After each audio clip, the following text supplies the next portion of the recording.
અંકલેશ્વર ખાતે ટ્રાફિક જામથી બચવા service road પરથી પસાર થતી એસટી બસ પાણીમાં ફસાઈ, સલામત સવારી અસલામત થઈ, મુસાફરોના જીવ તાળવે ચોંટ્યા। અંકલેશ્વરમાં ખાબકેલા ભારે વરસાદના કારણે નીચાણવાળા વિસ્તારોમાં પાણી ભરાયા હતા।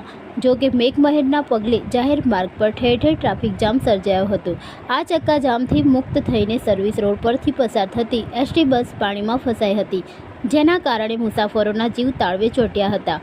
ભરૂચ જિલ્લામાં સતત મેઘમહેર યથાવત રહેવાના કારણે ઠેર ઠેર પાણી ભરવાની ઘટના પ્રકાશમાં આવી છે।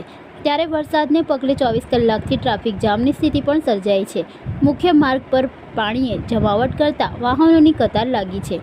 ગુજરાત રાજ્ય પરિવહન નિગમની એસટી બસના ચાલકે ટ્રાફિકથી મુક્ત થવા અને પોતાના સ્ટેશન સુધી નિર્ધારિત સમયમાં પહોંચવા માટે અંકલેશ્વરના પિરામણ ગામથી આંબલા ખાડી પાસેના માર્ગથી પસાર થઈ હતી। જો કે ત્યાં માર્ગમાં જ પાણીમાં બસ ફસાઈ ગઈ હતી। વરસાદી પાણીમાં બસ ફસાવવાના કારણે મુસાફરોમાં પોતાની સુરક્ષાને લઈને ચિંતાનું મોજું ફરી વળ્યું હતું।